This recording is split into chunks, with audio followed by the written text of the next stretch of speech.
روایتوں میں ہے کہ جب حضور نے ہجرت فرمائی اور آپ پہنچے ہجرت کر کے، پہلے قباء میں پہنچے تھے ہجرت میں، تو دو یہودی شام کو آئے، وہاں رہتے تھے وہ، اور ایک دوسرے کہنے لگے کہ یہ وہی ہے، کیا وہی ہے، یہ وہی ہے.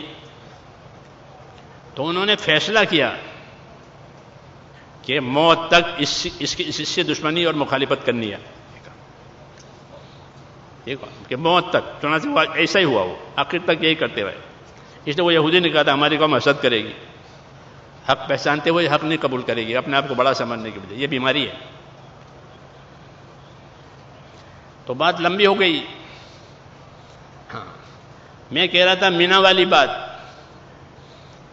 تو وہ مینا سے گزرتے، وہ یہاں سے گزرے تھے، اس یہودی سے یہ ہدایتیں لی قافلے نے.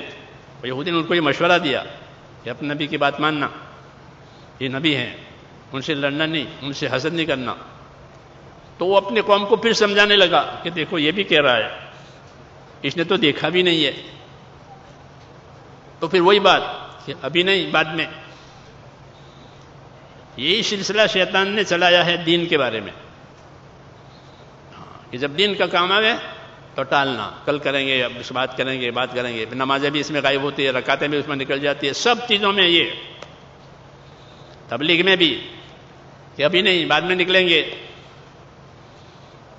پھر موقع یا تو ہاتھ میں چلے جاتے ہیں یا زندگی ختم ہو جاتی ہے. دو میں سے ایک بات ہوتی ہے، دو میں سے ایک بات ہوگی. چنانچہ یہ لوگ گئے واپس اپنے وطن. اگلے سال آنے کا ارادہ کیا تو اس وقت قبائل تھے، کوئی راج تو تھا نہیں، حکومتیں تو تھی نہیں، کوئی قانون نہیں. جو قبیلے کا بڑا اس کی بات مانی جاتی تھی.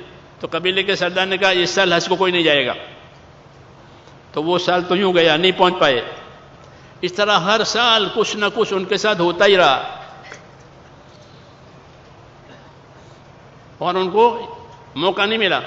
ہر سال کوئی نہ کوئی رکاوٹ آوے، موقع ہاتھ سے نکل جاتے ہیں. یہاں تک کہ حضور صلی اللہ علیہ وسلم نے مکی زندگی گزار کر کے مدنی زندگی پر آئے، اور مدینہ کی بھی 10 سال ہو گئے آپ کو. ان کو موقع نہیں ملا کہ دوبارہ آویں. 11ویں سال میں جب حضور صلی اللہ علیہ وسلم نے اپنا حج کیا تو لوگوں کو دعوت دی کہ ہمارا حج ہوگا اس سال، ہمارے ساتھ حج کرو. نبی ہر حکم کو دعوت کے ساتھ جوڑتے ہیں. حج کا حکم آیا تو حج کی دعوت دی، نماز کا حکم آیا تو نماز کی دعوت دی. ہر حکم کو دعوت کے ساتھ جوڑنا، وہ جو دعوت قبول کرے اس کو اس حکم کی تعلیم دینا کہ اب اس نے بات تو مان لی ہے، اب اس کو سکھاؤ.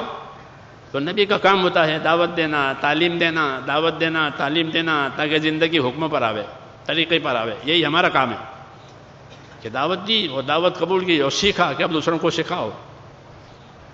اپنی محنت لگاؤ دوسروں پر، اوپر سے لو نیچے دو.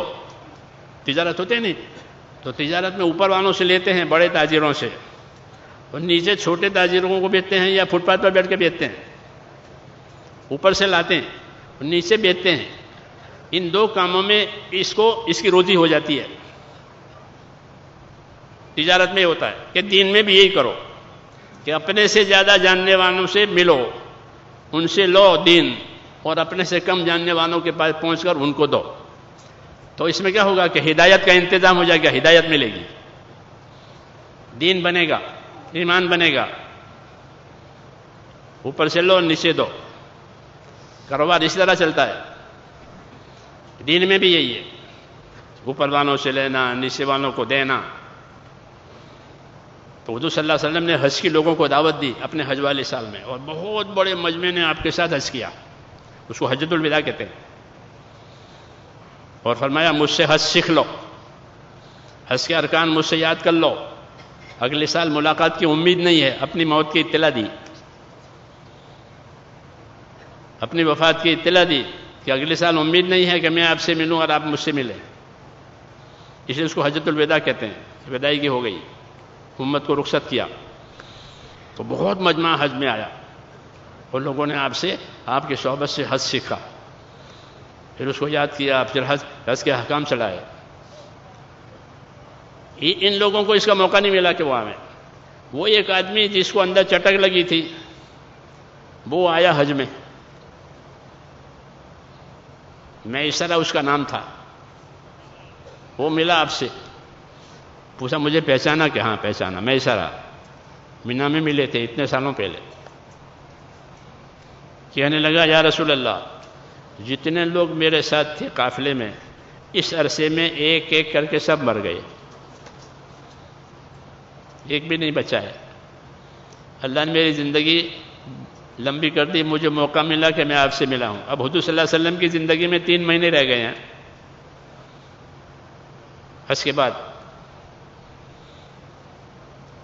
کہ میرے بھی اسلام قبول کرنے میں تاخیر ہوئی ہے، لیکن اللہ نے مجھ کو بچا لیا. اور میرے جتنے ساتھی تھے اپنی موت سے ایک ایک کر کے دنیا سے چلے گئے. یہ خبر دی. پھر مسئلہ پوچھا کہ جو لوگ اس طرح چلے گئے ہیں دنیا سے ان کا کیا ہوگا آخرت میں؟ آپ نے فرمایا کہ جو ہمارے دین پر نہیں مرے گا وہ دوزخ میں جائے گا. یہ 2 باتیں اس نے پوچھی. کہ اللہ کا شکر ہے کہ مجھ کو اللہ نے بچا لیا اور وہ ایمان لائے. پھر ابو بکر حضور صلی اللہ علیہ وسلم تو 3 ہی مہینے زندہ رہے، پھر ابو بکر کی صحبت میں رہے اور ان کا اسلام اور دین بہت اچھا ہو گیا. یہ بات میں نے اس لیے سنائی کہ یہ شیطان کی طرف سے ایک بات ہے کہ دین کے کاموں کو پیچھے ڈالو، بعد میں کریں گے، بعد میں کریں گے، بعد میں ہو جائے گا، بعد میں نکلیں گے، پھر نہیں نکل پاتے. ہاں کہ دنیا ان کو چھوڑتی نہیں ہے، ایک کام کے بعد دوسرا کام، ایک ضرورت کے بعد دوسری ضرورت، یہ چلتی رہتی ہے. کار دنیا کیسے تمام نہ کر، فارسی میں مثل مشہور ہے کہ دنیا کے کام کو کوئی پورا کر کے گیا ہی نہیں ہے کہ چلو یہ گئے تھا کام پورا کر کے گیا، اب کچھ نہیں ہے، بلکہ دوسروں کے لیے چھوڑ کے جاتے ہیں، پھر دوسرے بھی اسی طرح پہنچتے ہیں.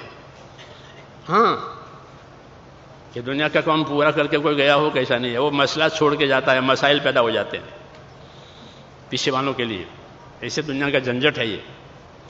اس لیے حکم ہے کہ جب حق بات سامنے آوے تو اس پر سبقت کرو، اس پر پہل کرو.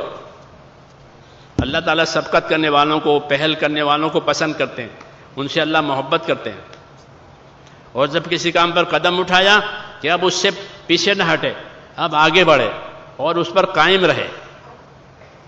سبقت کرنا، استقامت پیدا کرنا، اپنے آپ کو پابند بنانا، اس کے مستقل اللہ کے حکم ہے. کر کے چھوڑ دینا یہ تو کھیل ہوا، کھیل دیکھ کے چھوڑ دیتے ہیں. کیا ہوا کہ کھیل دیکھ، تو یہ دین کو کھیل بنانا ہے کہ کیا بھی چھوڑا بھی، کیا بھی چھوڑا بھی، تو یہ تو کھیل ہو گیا. یہ کھیل ہو گیا. کھیل کسے کہتے ہیں؟ بے مقصد کام کرنے کو کھیل کہتے ہیں. بے مقصد، ہوا ہوا، نہیں ہوا نہیں ہوا، کوئی مقصد نہیں.